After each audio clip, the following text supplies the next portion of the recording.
Welcome back to English Tube. Today we are going to learn about prepositions. Prepositions කියන්නේ මොනවද? අපි සිංහලෙන් කියන්නේ නිපාත පද.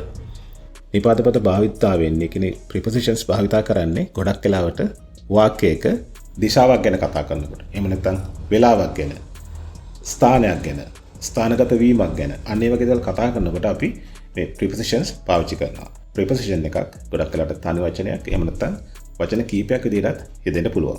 අපි examples ටිකක් අරන් මේක පැහැදිලි කරන්න බලමු. My office is 2 kilometers north from the city. මෙතෙන්දි බලන්න මේ from කියන එක නිපාතයක්. ඒ කියන්නේ my office is 2 kilometers north from the city. ඒ කියන්නේ මගේ office එක තියෙන්නේ city එකේ town එකේ ඉඳන් කිලෝමීටර් 2ක් එහායි. එතන මේ from කියන්නේ town එකේ සිට කියන එක. ඊට පස්සේ අපි මේ දෙවෙනි උදාහරණය බලන්න. I will see you tomorrow at 5:30 pm. මෙතන at කියන එක පාවිච්චි කරලා තියෙනවා. I will see you tomorrow at 5:30 pm. කියන්නේ මම හෙට ඔයාව 5 මාරට හවස 5 මාරට හම්බෙන්නම්. ඊළඟට මේක බලන්න. Where is the cat? The cat is on the chair. පූසා කොහෙද ඉන්නේ? ඌ ඉන්නේ පුටුව උඩ. එතන මේ on කියන එක ඒක නිපාත පදයක්. preposition එකක්. ඊළඟට my house is located by a lake. ඒ කියන්නේ මගේ නිවස පිහිටා තිබෙන්නේ lake එකකට පසෙකින්. එතකොට මේකේ බලන්න මේ වාක්‍යවල මේ from, at, on, by මෙන්න මේවා තමයි preposition හැටියට අපි මේ වාක්‍යය පාවිච්චි කරලා තියෙන නිපාත හැටියට තියෙන්නේ. මේ හැම එකේම වලට පැහැදිලි ඇති මේකෙන් පෙන්නුම් කරන්න ගොඩක් වෙලාවට ස්ථානයක්, වේලාවක්, ස්ථානගත වීමක්, දිශාවක් අන්න ඒ වගේ දේවල් තමයි මේ නිපාත පද වලින් අපි පෙන්නුම් කරන්නේ. Common prepositions and their usage. පොදුවේ භාවිතා වෙන නිපාත පද සහ ඒවා භාවිතා වෙන ආකාරය පොඩ්ඩක් අපි සලකා බලමු. The picture is on the wall. පින්තූරේ පිටියේ එල්ලලා තියෙනවා. ඊළඟට බලන්න in කියන එක. There's water in the glass. වීදුරු ඇතුලේ වතුර තියෙනවා. මේ in කියන එකෙන් අපි අදහස් කරන්නේ තුල කියන එක. ඊළඟට inside කියලා එකක් තියෙනවා. inside කියන්නේ ඇතුළ. The pen is inside the box. පෑන තියෙන්නේ පෙට්ටිය ඇතුලේ. දැන් බලන්න මේ තුල සහ ඇතුළ කියන එකේ වචන දෙකේ තේරුම ගොඩක්ම සමානයි. පුංචි වෙනස්කම් තියෙන්නේ. ඒක භාවිතාව තුළින් අපිට ඉගෙන ගන්න පුළුවන්. ඒක භාවිතාව තුළින් තමයි අපි ඉගෙන ගත යුත්තේ. ඊළඟට across හරහා එහෙම නැත්නම් හරහට. He swam across the river. swam කියන්නේ past tense එක, swim එකේ past tense එක. He swam across the river. ඒ කියන්නේ ඔහු ගඟ හරහා පීනුවා. ඊළඟට I ran across the street. I ran across the street. මම පාර හරහා දිව්වා. ඊළඟට after. after කියන්නේ පසුව කියන එක. Take this medicine after meals. දැන් මේක මේ වාක්‍ය බලන්න පටන් ගන්නෙ verb එකකින්. take this medicine after meals. මෙතෙන්දී අතරම මේ අපි නිපාතයක් මේක පාවිච්චි කරන්නේ after කියන එක. ඒ වගේ මේ වාක්‍ය පටන් ගන්න verb එකකින්. ඒ කියන්නේ මේක command එකක්, විධානයක්. ඒ කෙනෙකුට කරන්න කියලා කියන දෙයක් අන්න ඒකයි මේක ක්‍රියාපදයකින් පටන් ගන්න. verb එකකින් පටන් ගන්න. දැන් මෙතන මම මෙහෙම කිව්වොත් I will take this medicine after meals. ඒ කියන්නේ මම මේ බෙහෙත් කෑමෙන් පස්සේ ගන්නම්. ඒක අපි අර අනාගත කාලේ වාක්‍යයක්. දැන් මෙතන I will කියලා කොටසක් ඉන්නේ නැහැ. පටන් ගන්නේ take වලින්. take this medicine after meals. ඒක විධානයක්. කෙනෙකුට කරන්න කියලා කියන දෙයක්. හොඳයි. ඊළඟට බලන්න before. before කියන්නේ පෙර, කලින් කියන එක. I will finish this work before you come back. ඒ කියන්නේ ඔයා එන්න කලින් මම මේ වැඩේ ඉවර කරන්න. by කියන්නේ අසල එහෙම නැත්නම් පසෙකින් කියන එක. මේ example එකේ කියන්නේ I will stand by the road while you are parking the car. දැන් බලන්න අපි පසුගිය පාඩමේ ඉගෙන ගත්ත continuous tense එක මේකේ පාවිච්චි කරලා තියෙනවා. I will stand by the road. මම පාරේ පසකින් හිටගෙන ඉන්නම් while you are parking the car. ඔයා කාර් එක පාක් කරනකම්. ඊළඟට opposite. ඉදිරියෙන්. The opposite කියලා කියන්නේ හරියටම ඉස්සරහින් කියන එක. එතකොට my house is opposite the temple. මගේ ගේ පිහිටා තියෙන්නේ පන්සලට ඉදිරියෙන්. ඊළඟට outside. ඒ කියන්නේ පිටත, එළියේ.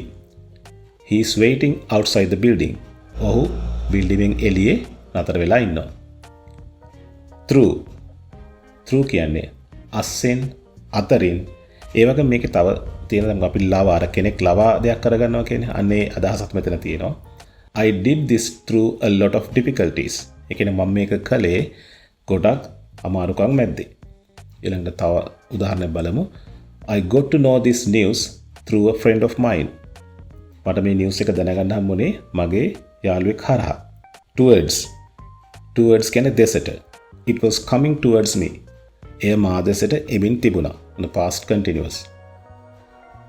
ඊළඟ තව එක්සැම්පල් එකක් තියෙනවා. He pointed his finger towards me. ඔහුගේ ඇඟිල්ල මා වෙත දිගු කළා. away කියන්නේ බැහැර අහක කියන එක. එතකොට yesterday I was away from home. ඒ කියන්නේ ඊයේ මම ගෙදර හිටියේ නෑ. ගෙදරින් බැහැරව හිටියේ. අපිට කියන්න පුළුවන් I was away from home so I could not answer your calls. I could not finish my work.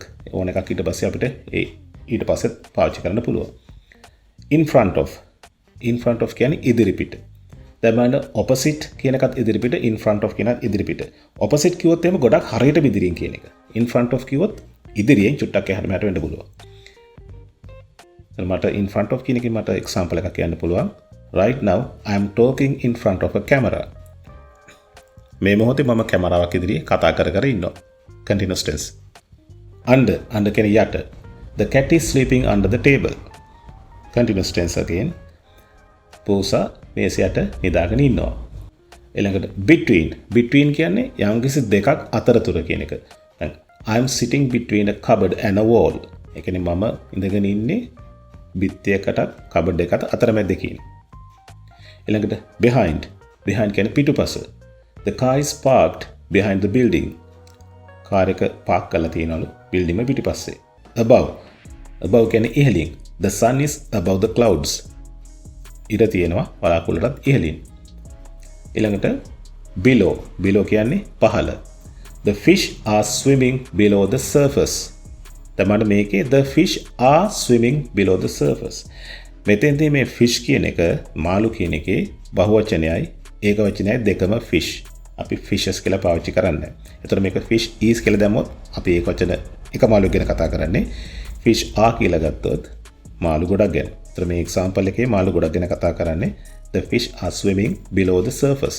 මාළු පීනමින් ඉන්නවා වතුරේ මතු පිටට යටින්. ඒ කියන්නේ වතුර යට හරිය කියන එක. near කියන්නේ ළඟ. The store is near the park. store එකක් කියන්නේ කඩයක් වගේ එකක්. බඩු ගන්න තියෙන කඩයක්. ඒ කඩේ තියෙනවලු පාක් එක ගාව. ඊළඟට per.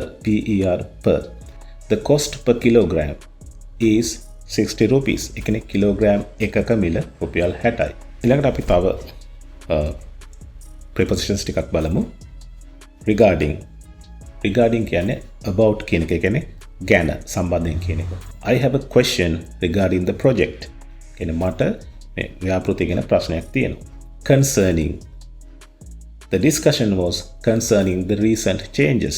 ඒ සාකච්ඡාව තිබුණේ මේ ළඟදි කරපු වෙනස්කම් කීපයක් ගැන. ඊළඟට in contrast to traditional methods, this approach is innovative. ඒ කියන්නේ සංසන්දනය කළා කියනවා. සාම්ප්‍රදායික ක්‍රම වලට වඩා මේ ක්‍රමය ගොඩක් innovative නවීනයි නිර්මාණශීලී කියන අදහස එතන තියෙනවා. ඊළඟට unlike කියන්නේ වෙනස් කියන එක. ඒ වගේ නෙමෙයි. දැන් උදාහරණයක් බලන්න. Unlike her siblings, she pursued a career in music. siblings කියලා කියන්නේ සහෝදර සහෝදරියෝ. එතකොට unlike her siblings ඇයගේ සහෝදර සහෝදරියෝ වගේ නෙමෙයි. ඇය සංගීතයේ තමයි හැදෙරුවේ. ඒ කියන්නේ යාගේ සහෝදර සහෝදරියෝ සංගීතයේ නෙමෙයි හදාරලා තියෙන්නේ. ඊළඟට with respect to වචන තුනක් regarding කියන එක. With respect to your request, we have granted an extension. ඔයාගේ ඉල්ලීමට අනුව අපි ඔයාට වර්තාව ටික කාලයක් වැඩ කරගන්න අපි අවස්ථාව දීලා තියෙනවා. according to කියන්නේ අනුව කියන එක. according to the report, sales have increased. report එකට අනුව sales වැඩි වෙලා. ඊළඟට in accordance with කියන්නේ යම්කිසි දෙයකට අනුකූලව. ගොඩක් සමාන ළඟ තේරුම් තියෙන්නේ. The project was executed in accordance with the guidelines. ඒ කියන්නේ project එක ක්‍රියාත්මක වුණේ ඒ guidelines වලට අනුව. guidelines follow කළා. මේ ඉගෙනගත් examples බැලුවොත් ඔතනින් ලේසිම තුනක් තමයි in, on, at කියන තුන. in කියන්නේ තුල කියන එක, on කියන්නේ උඩ කියන එක, at කියන්නේ යම්කිසි ස්ථානයක කියන එක. මේ in, on, at කියන තුන පාවිච්චි කරලා අපි examples කීපයක් බලමු. The school is on beach road. The school is at beach road නෙවෙයි. යම්කිසි පාරක් ගැන කියනකොට අපි on පාවිච්චි කරන්නේ. I live at 50A beach road. මෙතන අපි කියන්නේ මගේ නිවස පිහිටා තියෙන address එක කියන්නේ. එතකොට මේ address එකක් කියනකොට අපි පාවිච්චි කරන්නේ at. I live at 50A beach road. ඊළඟට බලන්න my office is on beach street. අපි කලින් කිව්වා පාරක් ගැන කියනකොට on දාන්නේ කියලා. My office is on beach street in a 5-story building on the 3rd floor. Prepositions දෙකක් පාවිච්චි වෙනවා. on එකයි in එකයි. එතකොට my office is on beach street in a 5-story building. තට්ටු පහේ බිල්ඩිමක් ඇතුලේ on the 3rd floor. තුන්වෙනි තට්ටුවේ. The museum is in the city. කෞතුකාගාරය තියෙන්නේ town එකේ. ඊළඟට බලන්න තව එකක්. Write your name on this paper. ඔයාගේ නම මේ කොලේ ලියන්න. කොලේ උඩ ලියන්න කියන එක නෙමෙයි අර කොලේ ලියන්න කියන එක තමයි on කියලා පාවිච්චි කරන්නේ. Write it in your book. අපි මෙතෙන්දි in ගත්තොත් පොතේ ලියන්න කිව්වොත් අපි පාවිච්චි කරන්නේ in. Write it in your book. Write it at the corner of the first page. ඒ කියන්නේ පළවෙනි page එකේ පළවෙනි පිටුවේ කොනක මේක ලියන්න. එතෙන්දි පාවිච්චි කරන්නේ at. There's a large ship on the water. ඒ කියන්නේ water කියන මෙතන මුහුද අදහස් කරන්නේ මුහුදේ ලොකු නැවක් තියෙනවා කියන එක කියන්නේ. ඒතර on the water කියලා පාවිච්චි කරලා තියෙනවා. I will see you in the morning. මම උදේට ආව හම්බෙන්න.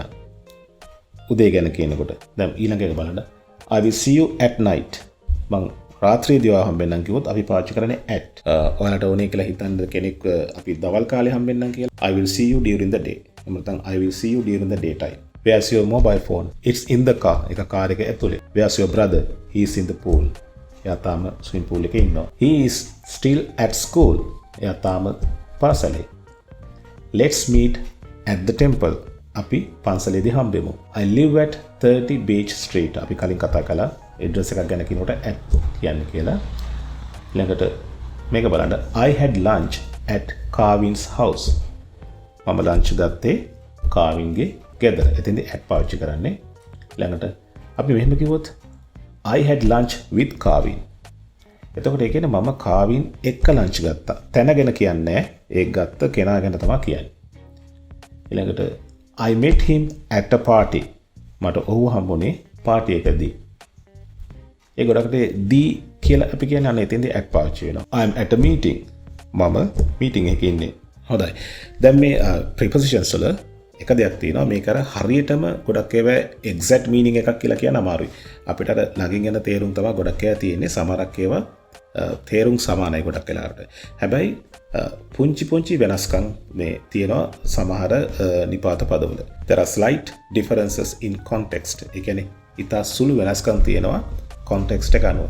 In context කියලා කියන්නේ අපි සිංහලෙන් කියන්නේ සන්දර්භය. සන්දර්භය ටිකක් බාහිර වචනයක් නේ. මෙමය සරලව කිව්වොත් දැන් උදාහරණයක් ගමු මෙහෙම. දැන් මම කියනවා apple ගැන. apple කියන්නේ මේ පළතුරුද කන apple එකද නැත්නම් මේ iPhone එකක් ගැනද කියන්නේ Apple phone එකක් ගැනද කියන්නේ. එතන එහෙම ප්‍රශ්නයක් එනවා අපිට. ඉතින් ඒකට ඒක තමයි සන්දර්භය. ඒ කියන්නේ අපි කතා කරන්නේ phone ගැනද නැත්නම් පළතුරු ගැනද. එතකොට අනේක තමයි සන්දර්භය කියන්නේ context එක කියන්නේ ඒක. ඒ වගේම දැන් අපි මේ prepositions පාවිච්චි කරනකොට කොයි විදිහට අපි ඉගෙන ගන්න ඕනේ in context. ඒ කියන්නේ මොන මාතෘකාව යටතේද ඒක පාවිච්චි වෙන්නේ කියන එක. මොන පසුබිමක් යටතේද මොන මාතෘකාවක් යටතේද අපි මේ කතා කරන්න කියන එක අනුව ඔයාලා මේ examples එක මේක මතක තියාගන්න ඕනේ. එතකොට ලේසි. දැන් අපි පොඩි examples ටිකක් බලමු. I'm in a meeting කියන්නේ මම meeting එකක කියන එක. ඒ වගේම I'm at a meeting කියලා කියන්න පුළුවන්. ඒ කියන්නේ මම meeting එක. පොඩි වෙනසක් තියෙනවා. දැන් I'm in a meeting කියලා කියන්නේ මම meeting එකක ඉන්නේ. ඒ meeting එක මේ මොහොතේ යනවා. ඒ කියන්නේ මම කවුරුර කෙනෙක්ට අවුම් දෙන්න එක මම කතා කරගෙන යන්නත් පුළුවන්. ඒ actively මම meeting එකේ ඉන්නවා කියන එක. I'm at a meeting කියලා කියන්නේ මම meeting එකකට ගිහිල්ලා මම ඉන්නේ ඒ meeting එක පටන් ගන්නද විනාඩි ගාණක් කලින් වෙන්න පුළුවන්. එහෙම නැත්නම් ඒ බිල්ඩින් එකේ වෙන්න පුළුවන්.